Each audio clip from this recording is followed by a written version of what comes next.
Shalom, selamat pagi adik-adik. Hari ini kita bertemu lagi lewat renungan firman Tuhan yang singkat. Oh iya, apa kabar adik-adik semuanya? Semoga kita semua di dalam keadaan yang sehat ya. Amin, puji Tuhan.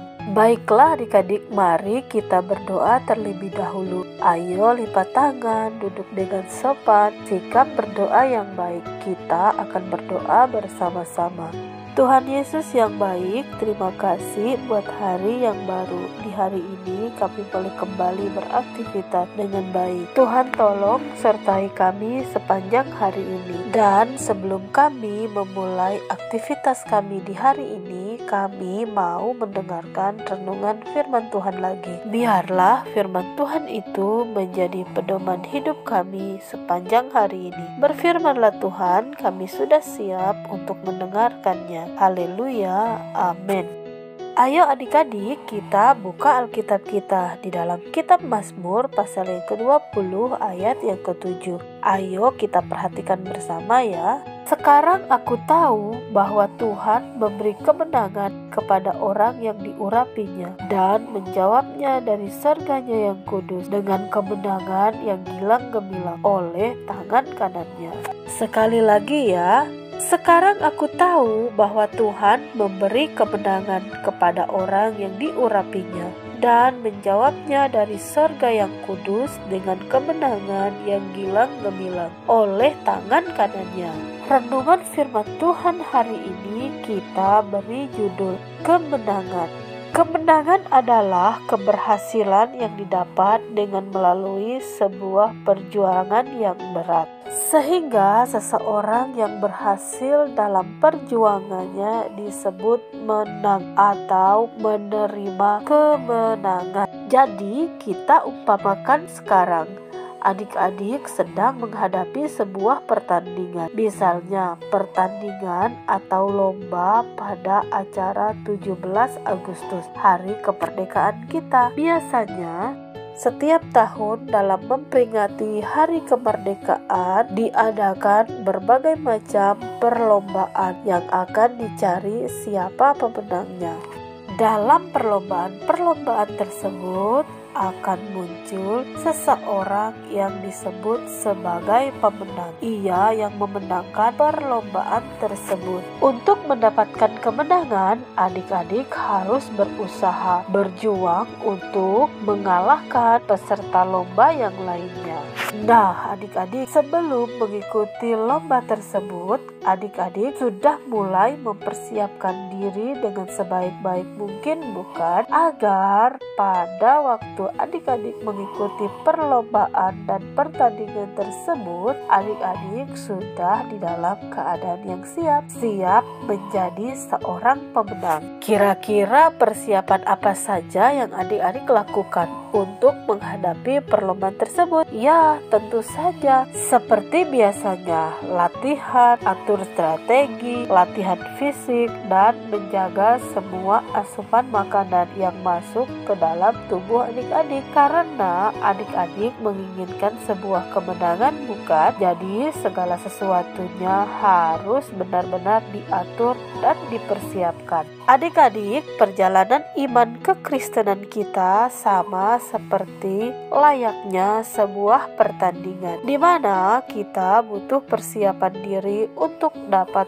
keluar sebagai pemenang. Persiapan apa sajakah yang kita perlu lakukan untuk menghadapi pertandingan iman kita? Sebagai orang yang percaya atau beriman, yang pertama-tama kita harus lakukan adalah berdoa kepada Tuhan, memohon pertolongan dan penyertaannya, seperti yang dilakukan oleh Daud dalam ayat yang pertama sampai ayat yang ke-6 dari pasal yang sama. Merupakan doa Daud memohon keselamatan dan kemenangan. Daud tidak mengandalkan kereta kudanya, Daud adalah seorang raja, namun Daud tidak mengandalkan kekuatan kereta kudanya, pasukan-pasukannya yang menyertai dia. Tetapi Daud percaya bahwa kemenangan itu hanya berasal dari Tuhan saja, dan cara Tuhan selalu ajaib untuk menolong kita, sehingga kita mengalami yang namanya kemenangan. Jika kita ingin keluar sebagai pemenang, maka kita harus berjuang, terus berusaha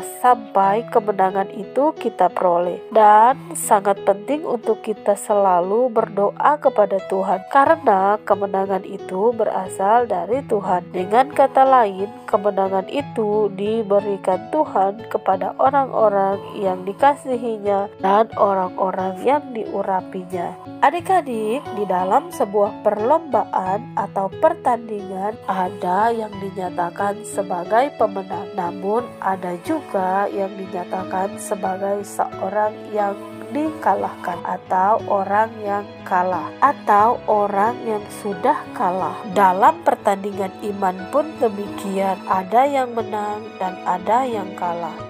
Kita akan menang apabila kita telah melewati berbagai macam rintangan, namun kita tetap maju. Kita menghadapi segala situasi, sekalipun situasi itu adalah situasi yang buruk, situasi yang tidak menguntungkan kita. Namun kita tetap terus berjuang, berusaha menjadi pemenang. Maka hasil dari perjuangan kita itu, kita akan mendapat hadiah, yaitu mahkota kehidupan. Namun apabila kita gagal, kita menyerah, tidak mau berjuang, maka kita akan menjadi orang yang kalah. Dan seorang yang kalah tidak akan mendapatkan hadiah. Oleh sebab itu, adik-adik, dalam pertandingan iman kekristenan kita harus sungguh-sungguh berjuang ya. Jangan sampai menyerah, jangan sampai kalah dengan situasi dan keadaan sekitar kita, mungkin karena dosa-dosa kita. Ingatlah adik-adik bahwa Tuhan Yesus selalu menginginkan adik-adik menjadi seorang pemenang.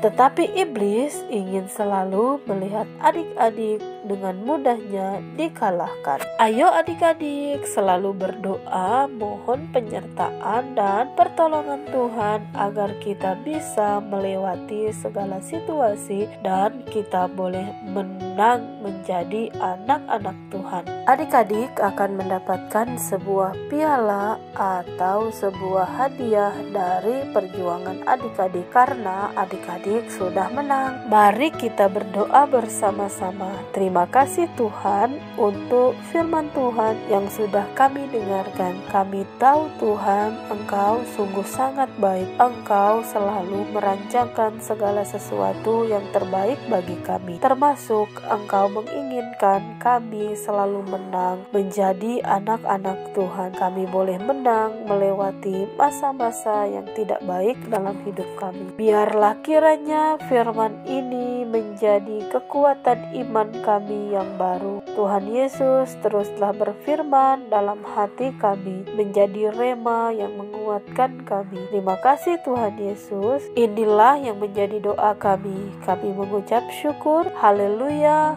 Amin.